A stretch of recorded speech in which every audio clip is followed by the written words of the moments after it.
எல்லா இடத்துலையும் செயல்கள் கூட்டம்னு கூட்டா, எப்பா இன்னைக்கு உனக்கு 1000 ரூபா பணம் தரேன், நீ காலையில் வந்துரு, மதியானம் உனக்கு சிக்கன் பிரியாணி போடுவேன், நீ வந்துரு அப்படின்வாங்க.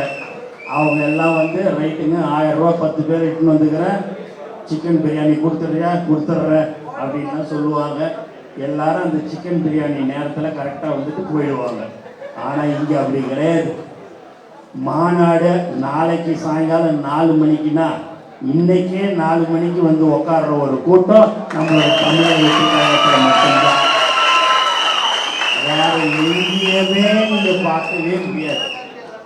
இந்த மாதிரியான ஒரு அன்பான கூட்டம், உண்மையான கூட்டம் இருக்கிறது என்று சொன்னால் அது தமிழக வெற்றி கழகத்தில் மட்டும்தான். எந்த ஒரு எதிர்பார்ப்பும் இல்லாமல் தளபதி விலையில்லா விருந்தகம், தளபதி விலையில்லா ரொட்டி முட்டைப்பால் திட்டம், தளபதி பயிலகம், தளபதி நூலகம் என்று பெரம்பூர் சட்டமன்ற தொகுதியில் மிக சிறப்பாக செய்து கொண்டிருக்கும் உங்கள் அனைவருக்கும் சிவா சார்பாகவும் உங்கள் அனைவருக்கும் எங்களுடைய மனமார்ந்த வாழ்த்துக்களையும் நான் நன்றியை தெரிவிச்சுக்கிறேன். எந்த ஒரு திட்டத்தை சொன்னாலும் உடனுக்குடன் செய்யக்கூடிய ஒரு தொகுதி எது என்று சொன்னால் அது பெரம்பூர் சட்டமன்ற தொகுதி தான்.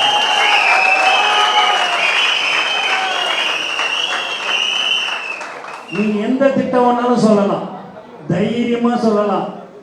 நாளைக்கு சிவாட்ட நான் நேத்தா முந்தா நாள்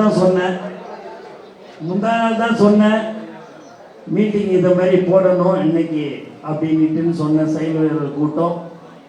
கண்டிப்பான மண்டபத்தை பார்த்துட்றேண்ணே அப்படின்னாப்புல.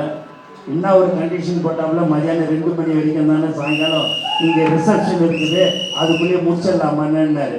நீ சொல்லு 2 மணிக்குள்ளே நாங்கள் முடிச்சிடுறோம் நீ அப்படின்னா உடனே மண்டபத்தை பார்த்து உடனே உங்களுக்கு சொன்ன உடனே வந்து ஒரு அன்பான ஒரு கூட்டம் என்று சொன்னார். இதுதான் பாசத்தின் காரணமாக, அன்பின் காரணமாக ஒரு கூட்டம் தான் நம்மளுடைய தமிழக வெற்றி கழகத்தின் கூட்டம். நம்மளுடைய உயிர் மூச்சு நாடி அனைத்தும் அதனால இந்த சென்னையில 16 தொகுதியும் தளபதி கோட்டையாக கண்டிப்பாக இருக்கும் என்பதில் எந்தவித சந்தேகமும் இல்லை. நமக்கு 44,000 பேர் உறுப்பினர் இருக்கிறாங்க. அந்த 44,000 பேர் உறுப்பினர் கூட இன்னொருத்தவங்க போய் ஓட்டு போட்டாலே நமக்கு வெற்றி நிச்சயம் என்பதில் எந்தவித சந்தேகமும் இல்லை. இந்த